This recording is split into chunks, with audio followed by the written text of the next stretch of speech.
자, 오늘 본문의 말씀 사사기 13장 말씀은 이스라엘의 12명의 사사 중에서 마지막 사사라고 할 수 있는 삼손의 이야기입니다. 엄청난 괴력의 소유자였던 이 삼손은요, 많은 사람에게 힘을 상징하는 그런 인물로 기억되고 있지만, 사실 그는 성경을 보면 단순히 힘만 세었던 것이 아니라 용맹하였고 상당한 지략을까지 갖춘 그런 인물이었습니다. 성경은 삼손이 이렇게 힘과 용맹함과 지략을 갖출 수 있었던 이유에 대해서 야훼 하나님의 권능이 그에게 임하였기 때문이다라고 이야기하고 있는데요. 그 근거가 바로 사사기 15장 14절로 16절의 말씀이라고 할 수 있습니다. 제가 여러분께 봉독해 올립니다. 삼손이 레이의 이름에 블레셋 사람들이 그에게로 마주 나가며 소리 지를 때 야훼의 영이 삼손에게 갑자기 임하심에 그의 팔 위에 밧줄이 불탄 삼같이 그의 결박되었던 손에서 떨어진지라. 삼손이 나귀의 새 턱뼈를 보고 손을 내밀어 집어들고 그것으로 1000명을 죽이고 이르되 나귀의 턱뼈로 한 더미 두 더미를 쌓았으며 나귀의 턱뼈로 내가 1000명을 죽였도다 하니라. 아멘. 삼손은 이와 같이 성령 하나님께 붙잡힌 바 되어서 이스라엘에서 12번째 사사로 크게 쓰임을 받은 인물입니다. 자, 오늘 본문인 사사기 13장 1절로 14절까지의 말씀은 삼손의 출생 이전의 이야기입니다. 삼손이 출생하기 이전의 얘기입니다. 야훼 하나님의 사자는 단 지파 소속으로 잉태하지 못하여서 자식이 없었던 마노아라는 이 사람의 부부에게 나타나셔서 아들을 낳을 것을 예언해 주셨습니다. 또 그 아이가 이스라엘을 장차 블레셋의 손에서 구원하기 시작할 것이며 평생을 그가 나실인으로 살게 될 것이다, 이렇게 말씀하셨습니다. 예언하셨습니다. 자, 오늘 말씀은 이스라엘의 12번째 사사이며 나실인이었던 삼손의 이야기입니다. 특별히 오늘 나실인에 대해서 우리가 함께 알아볼 거고요. 오늘날 나실인으로 살아가면서 우리 믿음의 성도들은 어떤 삶을 살아가야 하는지 함께 알아보고 은혜 나누도록 하겠습니다. 자, 위에서 말씀드렸다시피 삼손은 이스라엘의 12번째 사사였습니다. 그 앞전의 사사, 그러니까 11번째 이스라엘의 사사로 활동했던 사람의 이름은 압돈이었으며 그는 8년간 이스라엘에서 사사로 활동하였습니다. 사역을 하였습니다. 우리 1절 말씀을 보기 전에요.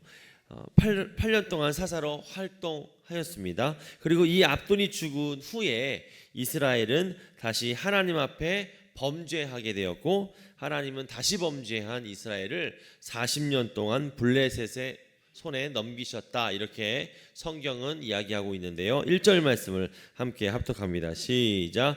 이스라엘 자손이 다시 야훼의 목전에 악을 행하였으므로 야훼께서 그들을 40년 동안 블레셋 사람의 손에 넘겨주시니라. 아멘.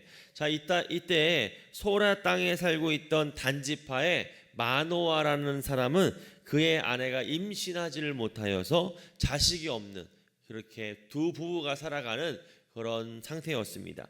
그런데 어느 날 야훼 하나님의 사자가 마노아의 아내에게 찾아와서 너는 아들을 낳을 거야, 이렇게 얘기를 했습니다. 야훼 사자는 그 아들을 낳으면 포도주를 마시지 말고 포도주와 독주를 마시지 못하게 하고 어떠한 부정하는 것도 먹어서는 안 되고 머리털도 깎지 말라, 이렇게 명령하였고요. 그리고 그는 태어날 때부터 하나님께 바쳐진 나실인이 될 것인데, 그로 말미암아 이스라엘 백성들은 블레셋 사람들의 손에서 구출을 시작하게 될 것이다, 이렇게 얘기를 했습니다. 그 말씀이 바로 오늘 본문의 3절로 5절 말씀입니다. 함께 말씀을 읽어보겠습니다. 시작. 야훼의 사자가 그 여인에게 나타나서 그에게 이르시되 보라, 네가 본래 임신하지 못함으로 출산하지 못하였으나 이제 임신하여 아들을 낳으리니 그러므로 너는 삼가 포도주와 독주를 마시지 말며 어떤 부정한 것도 먹지 말지니라. 보라, 내가 임신하여 아들을 낳으리니 그의 머리 위에 삭도를 대지 말라. 이 아이는 태에서 나옴으로부터 하나님께 바쳐진 나실인이 됨이라. 그가 블레셋 사람의 손에서 이스라엘을 구원하기 시작하리라 하시니. 아멘. 이렇게 블레셋 사람들의 손에서 이스라엘이 구출되고 해방되는 것은 이 다윗 아니다 삼손 때부터였습니다. 삼손으로부터 시작이 되었습니다. 특별히 5절 말씀을 보세요. 5절 말씀 중간에 보면 태에서 나옴으로부터라는 그런 구절이 있습니다. 태에서 나옴으로부터. 자, 한국어 번역 개역 개정역에서는 이 구절을 마노아의 아이가, 즉 삼손이 출생하는 그 순간부터 나실인이다라고 이렇게 이런 뉘앙스로 우리가 읽고 이해가 하고 있습니다. 그러나 우리가 원어 성경을 보면 조금 다른 의미인데요. 자, 먼저 태에서 나옴으로부터에서 태로 번역된 히브리어 단어는 텐이라는 단어로서 자궁이라는 그런 의미가 있습니다. 그리고 나옴으로부터라고 번역된 히브리어 단어 민이라는 단어는 뭐뭐로부터라는 전치사이고요, 출발 지점을 의미합니다. 그래서 이 단어가 결합되면 원어 성경은 여인의 자궁에서 정자와 난자가 수정하는 그 순간부터를 얘기합니다. 자, 그러므로 삼손은 자궁 안에서 수정되는 그 순간부터 하나님께 바쳐진 나실인이다라는 거예요. 자, 오늘 개역개정에서는 출생하는 태어나는 순간부터 나실인이다 이런 뉘앙스로 우리가 이해할 수 있는데, 원어를 보면 난자와 전자가 이렇게 합쳐지는 그런 순간부터 나실인으로 되었다라는 거예요. 그렇기 때문에 마노아의 아내는요, 삼손을 임신하는 그 순간부터 나실인 자녀를 잉태한 어머니가 되는 것이고요, 그는 그때부터 그 자신의 몸을 구별해야 되는 그런 상황이었다는 것이죠. 이렇게 여러분, 삼손은 출산 전부터 사실은 구별된 나실인이었습니다. 그런 의미에서 우리가 한 가지 생각해 볼 것은요, 그것은 바로 성경이 분명히 태안의 아기도 생명으로 인정하고 있다는 것입니다. 나실인으로 구별될 만큼 생명으로 인정하고 있다는 거예요. 그러므로 세상에서 낙태가 여러분 인간의 자유라고 주장한다고 할지라도 믿음의 성도는 그것이 인간을 죽이는 살인죄에 해당한다는 사실을 우리는 분명하게 알아야 될 줄 믿습니다. 여러분, 이것이 무엇을 의미합니까? 세상 모든 기준은 바로 하나님이시고 하나님의 말씀이라는 의미가 되는 것입니다. 그리고 여러분, 그 말씀 아래, 사회의 그 말씀 아래에 사회, 경제, 문화, 정치, 세상의 모든 것이 존재하는 것입니다. 어디 아래요? 하나님과 하나님의 말씀 아래 등장하는 것입니다. 그러므로 우리 믿음의 성도는 하나님의 법과 하나님의 질서 아래 모든 것들을 바라볼 수 있어야 되고 모든 것들을 판단할 수 있어야 됩니다. 사회가 어떻게 돌아가는지, 정치, 문화, 경제가 어떻게 돌아가는지 하나님의 시선으로, 하나님의 질서로 그 모든 것들을 바라볼 수 있어야 되는 것입니다.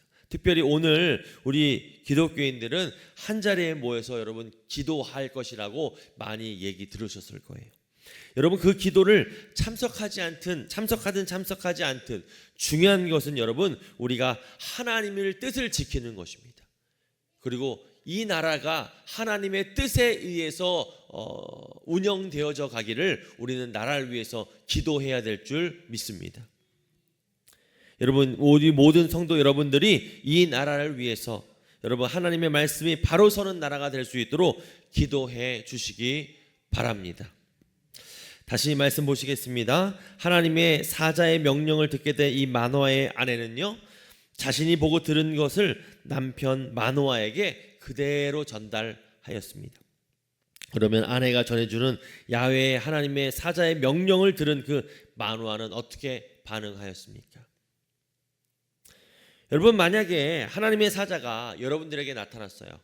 그리고 여러분들의 아들, 하나뿐인 아들이 있는데 그 아들을 하나님께 바치라 이렇게 명령하였다면 여러분들 어떻게 하시겠습니까? 그냥 나타났다고 해도 여러분 깜짝 놀라고 두려운 일일 텐데, 만약 하나뿐인 아들을 바치라고 했다면 여러분 어떻게 반응하시겠어요? 뭐 생각을 다 하고 계시는 건 맞죠? 여러분 여러분 만노아의 경우를 그냥 보겠습니다. 우리가 만노아를 어떻게 했는지 함께 살펴보겠습니다.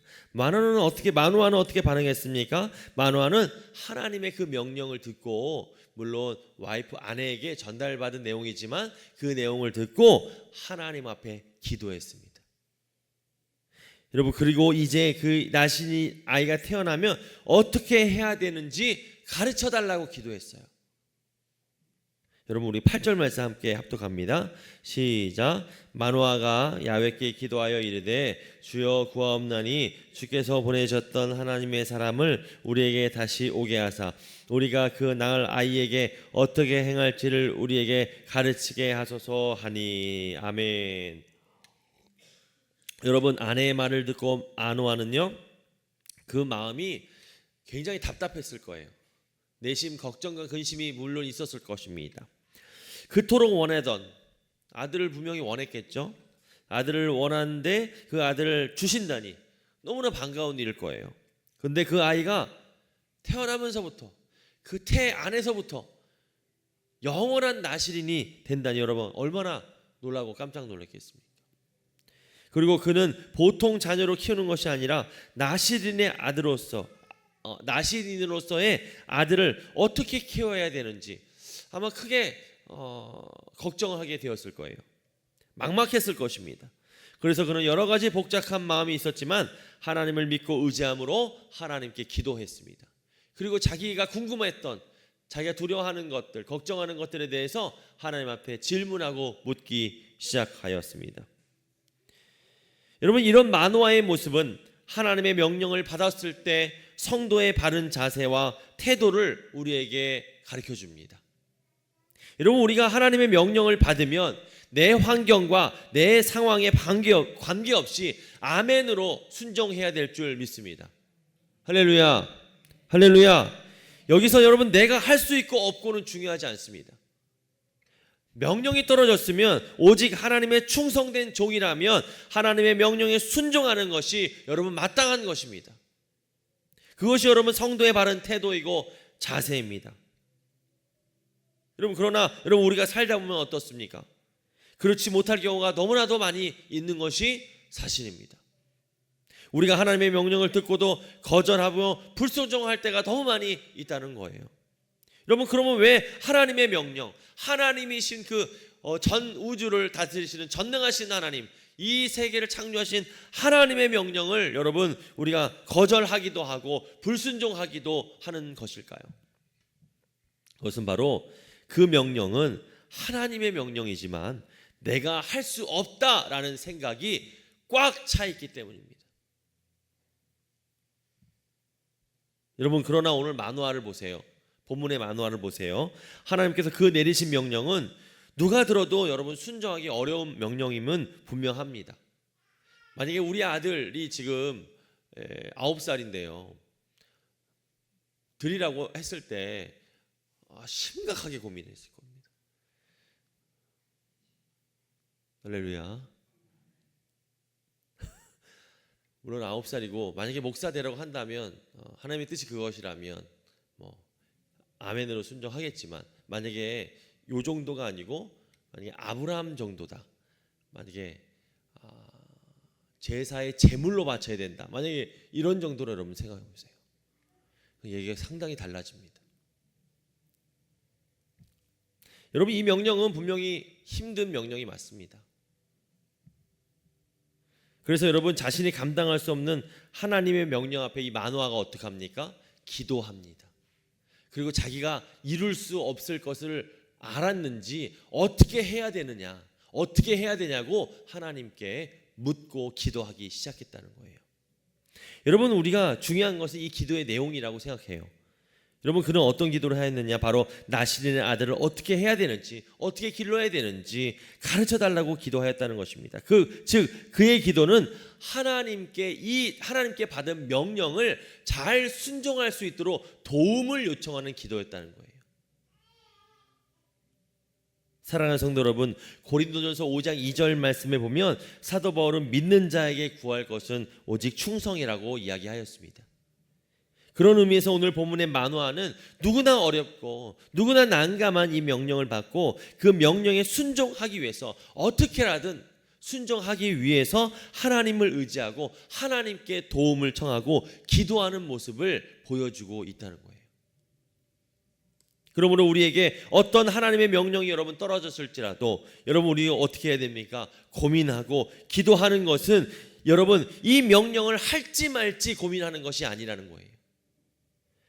어떻게 이 명령을 순종할지, 어떻게 주신 사명을 감당할지 우리가 고민하고 기도하는 것이 모든 하나님의 명령 앞에 믿음의 성도의 태도여야 된다는 것입니다. 그러므로 어떠한 명령을 받았을지라도 하나님을 믿고 의지함으로 여러분 온전한 순종을 이루는 것이 바로 저와 여러분 믿음의 성도들이어야 될 줄 믿습니다.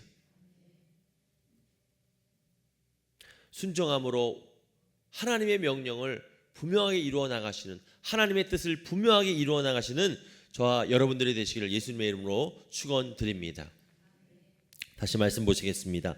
하나님께서는 이렇게 하나님의 명령을 어떻게 고민할 것인지 순종할 것인지 고민하고 도움을 구하는 마노아의 기도를 들으셨습니다. 그리고 그에게 나타나셨습니다. 그래서 마노아는 하나님의 사자에게 아이가 태어나면 어떻게 키워야 되는지 물었습니다. 그러자 하나님의 사자는 처음에 야훼의 사자가 그의 아내에게 말한 것들을 모두 그대로 지켜야 된다 이렇게 이야기하였습니다.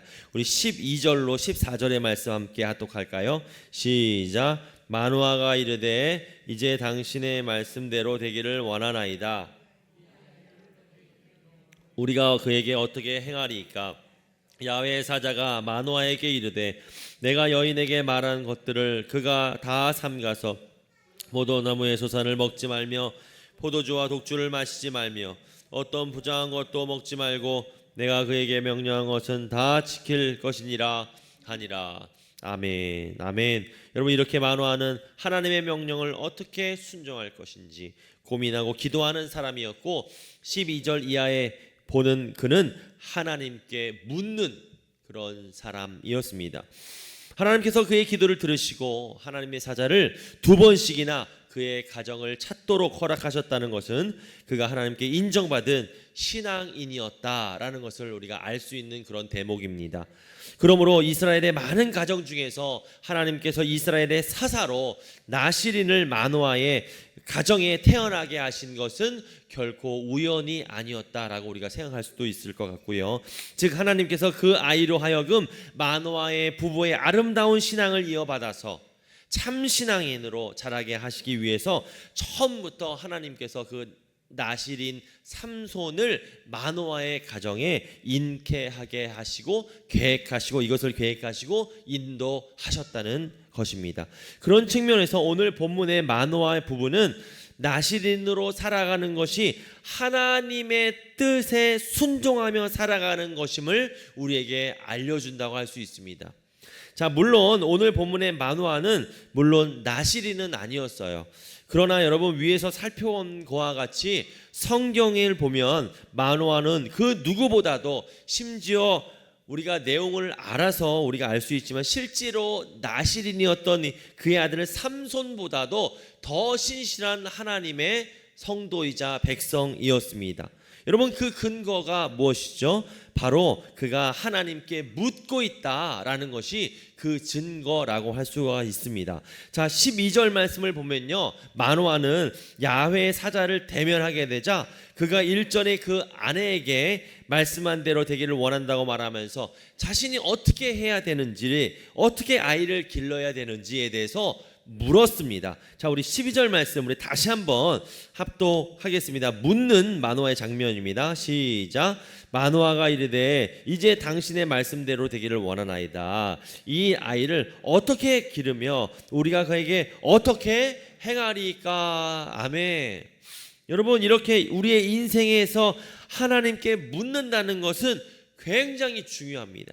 여러분, 왜 그렇습니까? 하나님 뜻을 묻는다는 것은요, 하나님 뜻을 묻는다는 것은 자신의 뜻대로 결정하지 않고 하나님의 뜻대로 무엇을 결정하고 행동하고 실천하겠다는 의미가 그 안에 담겨 있기 때문입니다. 여러분, 성경에는 하나님을 믿고 의지하여 하나님께 물어보는 인생을 통해서 복된 성도의 삶을 살았던 사람이 있고요, 하나님을 의지하지 않고 자기 마음대로 살다가 저주받은 사람이 있습니다. 여러분, 이 대표적인 두 사람은요, 여러분, 다윗과 사울을 우리가 예로 들 수 있을 것 같습니다. 우리가 사울과 다윗의 인생을 보면 하나님께 물어본다는 것이 얼마나 중요한 것인가 우리가 알 수가 있는데요, 역대상 10장 말씀에 보면 사울이 죽게 된 이유를 에스라 선지자, 역대상을 기록했던 에스라 선지자는 이렇게 이야기하고 있습니다. 역대상 10장 14절 말씀을 우리 함께 찾아보겠습니다. 이 말씀 중요하니까요, 한번 찾아보겠습니다. 역대상 10장 14절 말씀입니다.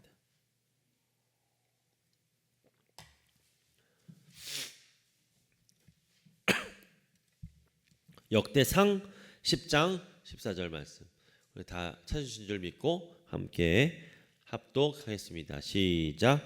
야훼께 묻지 아니하였으므로 야훼께서 그를 죽이시고 그 나라를 이새 아들 다윗에게 넘겨 주셨더라. 아멘. 자, 여기서 사울이라는 이름 물론 안 나오고 13절에 보면 사울이 나올 거예요. 14절에는 안 나오는데 어쨌든 사울이라는 것을 우리가 알 수 있습니다. 여러분, 이렇게 사울이 죽게 된 이유는 무엇이었습니까? 바로 하나님께 묻지 않았기 때문입니다. 그의 범죄함이나 이런 것들은 그가 하나님을 찾지 않고 무당을 찾아가고 그런 건 13절에 나오죠. 근데 제가 말씀드리고 싶은 건 14절입니다. 14절도 역시 그가 죽게 된 이유입니다. 하나님께 묻지 않음으로 하나님께서 그를 죽이신 것입니다. 여러분, 반대로요, 다윗은 어땠습니까? 오늘 본문의 마노아와 같이 하나님의 뜻에 순종하여서 하나님께 모든 것을 물어보는 삶을 살았던 사람이었고, 그렇게 물어보는, 하나님께 질문하는 삶을 살았던 대표적인 인물이 바로 다윗입니다. 사무엘상 23장 2절로 4절 말씀 제가 봉독해 올립니다. 이에 다윗이 야훼께 묻자와 이르되, 묻고 있죠. 내가 블레셋 사람들을 치리이까?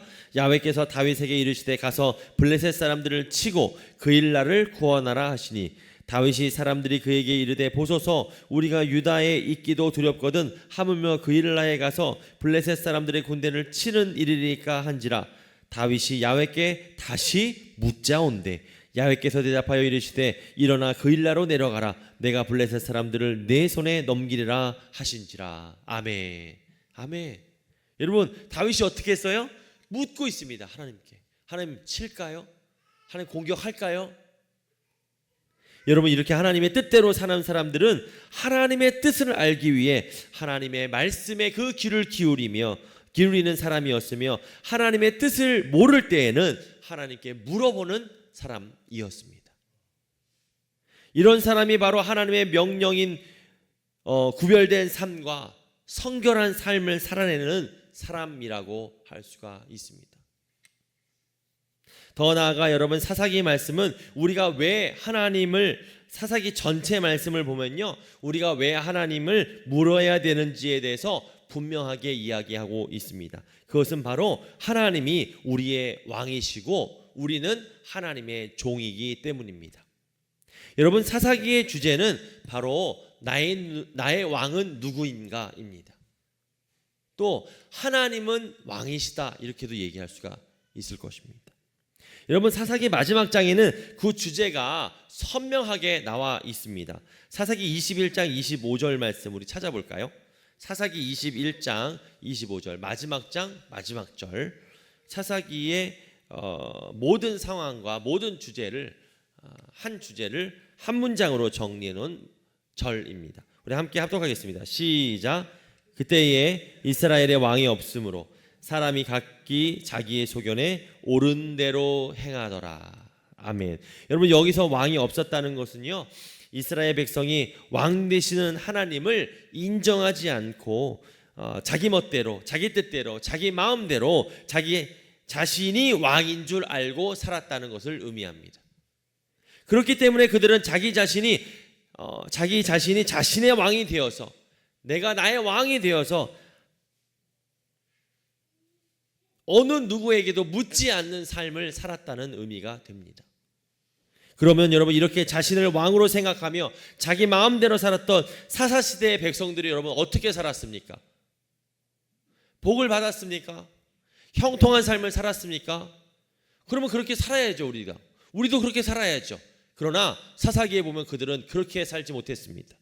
그들은 늘 이방 나라의 공격을 받으며 비참한 삶을 살아갔으며 결국 그들은 하나님을 찾았습니다. 여러분, 그것이 바로 하나님을 떠난 삶, 내가 왕이 되어서 살아가는 삶이 저주받은 삶이라는 것을 사사기 말씀이 우리에게 이야기하고 있는 것입니다. 반대로 하나님을 왕으로 섬기며 그 말씀에 귀를 기울이며 그 뜻대로 살아가는 사람이 복된 사람이다, 형통한 사람이다라는 것을 사사기 말씀에서 이야기하는 것입니다. 그러므로 여러분, 진정한 나시린이란, 여러분, 또 우리가 나시린으로 살아간다는 것은 무엇을 말합니까? 구별된 거룩한 삶을 살아가는 것을 말하는데, 우리가 구별되고 거룩한 삶을 살기 위해서는 오늘 본문의 삼손의 아버지였던 마노아가 보여주는 것 같이 하나님을 왕으로 인정하고 늘 하나님과 하나님의 뜻과 하나님의 방법을 물으며 그의 말씀에 귀를 기울이며 순종하는 삶을 사는 것이라는 것입니다. 그것이 여러분 나시린의 삶이고, 우리가 구별된 삶, 하나님 뜻대로 살아가는 삶을 살아가는 비결이자 방법이라는 것입니다. 그러므로 여러분, 우리는 하나님의 말씀에 늘 귀를 기울이고 구별된 자로서의 삶을 온전히 살아나가야 될 줄 믿습니다. 하나님의 모든 명령에 아멘으로 순종하고 그 명령을 순종하기 위해서 하나님께 묻는 자가 되어야 될 줄 믿습니다. 말씀을 정리합니다.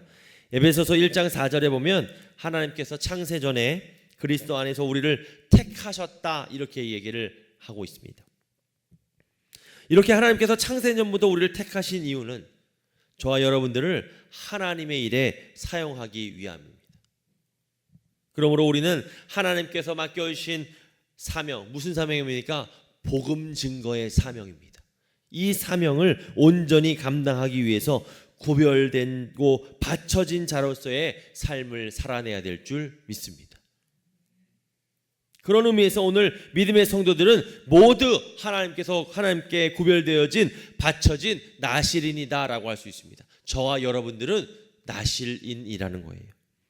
그렇기 때문에 우리는 나실인으로 구별되고 거룩한 삶을 살아내야 되고요, 그런 삶을 위해서 마노아와 같이 하나님 말씀에 귀를 기울이고 하나님께 물어보는 그 삶을 살아내야 되는 것입니다.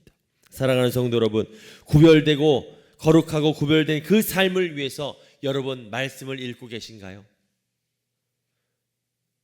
이 말씀을 집에 가서 피시고 소리내서 읽고 계신가요?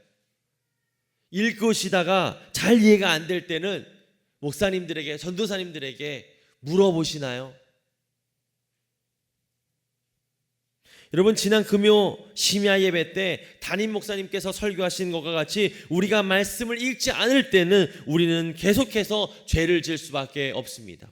왜 그렇습니까? 우리는 말씀이라는 명확한 기준을 세우지 아니하면 나의 죄는 없는 것으로 인식하기 때문입니다. 즉, 말씀은 우리가 어떤 상태인지를 가르쳐주는 것이고요, 우리 말씀은 우리의 죄를 드러나게 하는 것이고요, 우리 말씀은 우리가 회개하도록 인도하는 것이라는 것입니다. 그러므로 우리는 늘 말씀을 주야로 묵상하여 하나님께서 함께 하시는 거룩하고 구별된 복된 삶을, 복된 인생을 살아내야 될 줄 믿습니다. 이것이 바로 거룩하게 구별되어서 하나님을 왕으로 모시며 살아가는 나실인의 삶인 줄 믿습니다. 할렐루야, 할렐루야. 그러므로 하나님을 왕으로 모시고 거룩하게 신실하게 살아가는 여러분 성도 여러분들은 오늘 본문의 말씀, 특별히 삼손의 아버지 이 마노아라는 인물을 잘 기억하시고 오늘도 마노아와 같이 하나님의 구별되고 거룩한 성도로서의 삶을 온전히 살아나가시는 여러분들 되시기를 예수님의 이름으로 축원드립니다. 축원드립니다. 자, 기도하겠습니다. 이 시간 함께 통성으로 기도하겠습니다. 하나님, 우리가 구별된 자로 부르심을 받았는데 하나님의 명령에, 하나님의 뜻에 순종하는 삶을 살기를 원합니다. 하나님의 말씀을 늘 기억하고 하나님의 말씀을 늘 귀를 기울이고 하나님의 말씀이 질문하는 자 되게 하여 주시어서 하나님의 뜻을 분명하게 이루는 하나님의 귀하고 복된 종 되게 하여 주시옵소서. 우리 통성으로 함께 주여 일창하시고 통성으로 기도하겠습니다. 주여.